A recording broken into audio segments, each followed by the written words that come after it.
Hello Astro friends, Melanie here on the 23rd of September 2025. We have the first full day of Libra and of autumn 2025. Happy fall equinox, which happened yesterday the 22nd of September, almost exactly at 11:22 a.m. Pacific Daylight Savings Time. That's what I'm saying. It was at 11:23. So almost fully perfectly aligned, as the Virgo Libra cusp can be, could be about perfect alignment, perfect balance, as we are now in this equinox week. In fact, I actually read lately that the day of perfectly equal daytime and nighttime is in fact the 25th of September.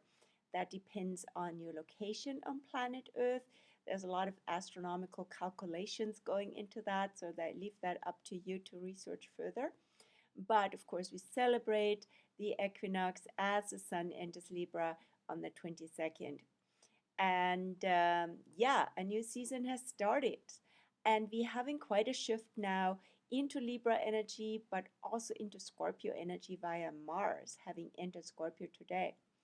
So there's a lot has been going on the weekend and into the week, which of course also had to do with the eclipse, with a partial solar eclipse, release eclipse, a new moon, but at the same time also a release eclipse on the 21st of September. So it was a portal right from the 21st to the 22nd, from eclipse to equinox. Quite something super special. And as I said, at an event on the 21st, I was honored to be part of sound journey, sound ceremony journey, and was giving a few hints astrologically. So yeah, not all equinoxes are equal. This equinox has been very special due to this eclipse connection. And let's review a bit also the eclipse, the eclipse, because we're integrating, right? So although technically the two eclipses of September are now done with, so to say, but eclipses, their effects linger. The effects can linger easily another lunar cycle, if not longer. And of course, there's also a string of eclipses from one to the next. The last eclipse season was in March, and now we had one in September. So they are connected via the nodes. So eclipses happen, simply put, when a full moon or a new moon is close to the south node and or north node. And so again, here is the chart of the eclipse where you can see that. And then I can, just a few words for integration. So here's a chart. What a chart, hey? So many alignments, so many closed figures of configurations. These are all energy closed circuits, so to say, right? And they overlap. There's so much going on with this chart, and I laid it out a bit in my blog article and also in the newsletter where I interpreted that chart. Interpreted. Here we go. So the striking thing, of course, is this axis from new moon, sun and moon with the south node here, right? End of Virgo. Lots of energy here from Virgo to Libra. And not only that, that itself would be the lunar eclipse, the solar eclipse new moon, but we have also the polarity with Pisces Aries here, right? So we have that via the north node end of, or central sort of Pisces, Saturn end of Pisces, Neptune early Aries, right on this spring equinox point. What an interesting dynamic. Super rare. And so even there's a lot to that, besides all sorts of other things going on. Let's just look at this axis, because that's also the central axis of all of most of all these configurations here, right? So as you see, end of Virgo into Libra, into the fall equinox versus slash and end of Pisces into early Aries. So what's this dynamic all about? Like simply put, very clearly on the table now, United Nations, it's all about war and peace. And so lots of debates, lots of discussions, and with Saturn and Neptune on the cusp to Aries, also saying this chaos, this overwhelming suffering, and this war has to end because it is like going now from Neptune, right? It's a domino effect. It is really contagious in a way, right? It spreads, right? It spreads. This is Neptune. It becomes a universal theme. It's not localized anymore. And so there is the big factor with the North Node, right? The North Node pointing to that, saying also this is important here. And this is also what remains. We will have more of the Saturn-Neptune into the new year, versus the eclipses, of course, are more of this current season. And here it's also about release. So what is to be released here? End of Virgo, when things get very complicated and we are really debating, in other words, also from a Libra side, over all these various differences rather than being unified, which is the Pisces energy. We need unity also to come into the new, into as we transition out of the Pisces age, which has been very collectivist, not that type of unity I'm talking about, has been a lot of collective suffering, often in the name of, often through wars in the name of ideology or religions. And so this is now prime on the table, and it can also be very personally, right, relevant. In that group on Sunday, I heard participants sharing their experiences. That sounded very much to me like the Saturn end of Pisces energy. In other words, a lot of overwhelm. You can't really plan. Things don't go according to what you would like to control here, right? So this is also an energy of surrender, and it's also an energy of raising our vibrations rather than coming from a place of anxious, nervous, scarcity place of like us and them can be very much this Libra side, right? We need to again have compassion and find what connects us. And that compassion piece comes in a lot also via Jupiter in Cancer, where Jupiter is super strong, right? So this Jupiter in Cancer also is part of a grand water trine, this triangle together with Lilith in Scorpio, and also the North Node in Pisces. I mean, especially this one here, right? So what can connect us? What can bring us together? Our compassion for and as the human family, and as the our care for families and children, and our like sincere being really touched by this, what's going on currently, right? So it's not going into a cerebral place or into a detached place, but actually really feel it, and from that place things can heal, and we can come together as our shared and re-empowered humanity, which is a lot about Pluto in early Aquarius, being part of another trine here. So this is the air trine from, let me just see from the other side here. This is Pluto in Aquarius. I'm looking from behind. And we're having Uranus in Gemini here. And we're having also the fall equinox, not quite at the eclipse yet, but with the equinox, the sun, of course, and the moon in this case as well, have been in early Libra, grand air trine. So this is double Libra,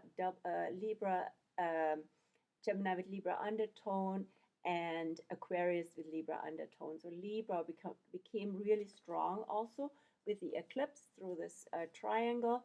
So here is fairness, justice, and a better future for all with Aquarius, and more empowered. Uranus in Gemini is also breaking through the divisions. Okay, what happened to the picture? We're still here. Okay, good. I had a little ecliptic moment here. You could see it maybe, or it's continuous. And Uranus in Gemini said also breaking free from or breaking through the division. And the division that is a lot has to do with opinions and with news, right? And stories, where Gemini has to do with the mind. And then finding peace, right? The Libra part, and right relationship. And what is right relationship? Also, how can relationships also between countries be rectified? So a lot of that is going on now in the political arena and societal arena, and maybe also in your own life.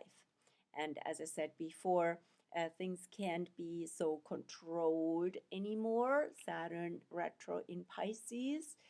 We're also facing, as a friend of mine sent me a note about, I forgot now who the author of that was, but collective karma, that's an interesting aspect as well, can be also associated with Saturn, and not far from the node in Pisces. So collective karma, I don't want to use it in kind of in terms of guilt or punishment sense, more like a things are coming up to resolve now. Things are coming up to actually integrate, that have been in the atmosphere, that have been in the energy field, and have been obstacles also. That's also Saturn, have been in the way of connection. And there's lots to that, of course, right? And ideology, religions being hijacked, being utilized for certain control purposes. Then we have now, since yesterday also, the 22nd, just before the fall equinox, in the morning, Mars entered Scorpio. So that's important news as well. As the Sun entered Libra, Mars exited Libra, and the Moon also in Libra now. So I show you also the chart of the equinox, where it's not too different because it's also just the day after. But now you can see the Sun is in Libra, Mercury, of course, and also the Moon, right? So the energy shifted to Libra, and Mars here, like literally on this cusp, which I call the tipping point. Why? Because with Libra, choices come up. Choices lead to change. And the Scorpio side would say, yeah, dive into that change, like with Mars, being brave and being bold, and go into these maybe also uncomfortable processes that come up with choices, but at least in this context, things can get purged, right? Especially from our psyche. Scorpio is very psychological, has a lot to do with shadow, is ruled by Pluto, has to do with what's usually hidden and we get away with, or the energy, the archetype, their shadow gets away with. And so now things are being revealed and being brought to the light out of the shadow. And yet at the same time, Mars also says, yeah, dive into something, maybe also being more, being more, it's a quality of intimacy also, right? Sharing intimacy. And that can be a small situations like I had today in the grocery store when I was checking out. I have my stuff on the counter there, and this lady was in front of me whom I actually know, and I was aware of that before, but then we recognized each other, and she was very forward. She was like, oh, I always like to have a sense or analyze and get an idea of what people are like with their groceries. So she was going into my groceries and making some statements, some assumptions, and I was just being amused and not being offended in a way, right? Because it could be an intimate situation where I feel like, no, she's not supposed to know what I'm shopping. So we just connected over this and took it easy, a good fun, right? So stuff like that. And then, of course, also other situations happened where I ran into a couple who was originally from Ukraine. So that was an interesting conversation in itself. And these encounters, I just want to bring them as examples of what does this bring up in you, right?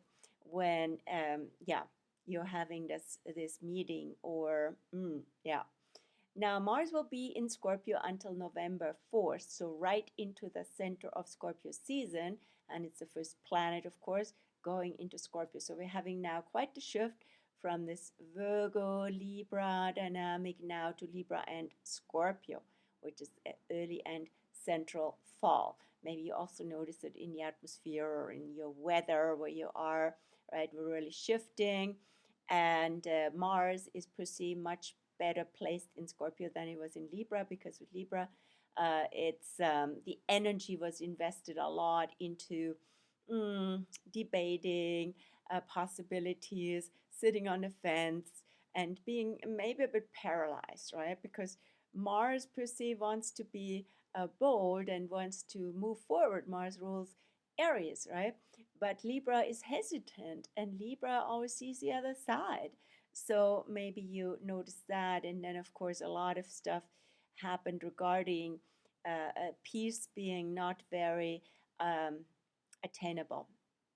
But I'm hopeful that now, with the Sun having entered Libra, Sun is also not well positioned in Libra, I should say, right? Because the Sun is the strongest in Aries.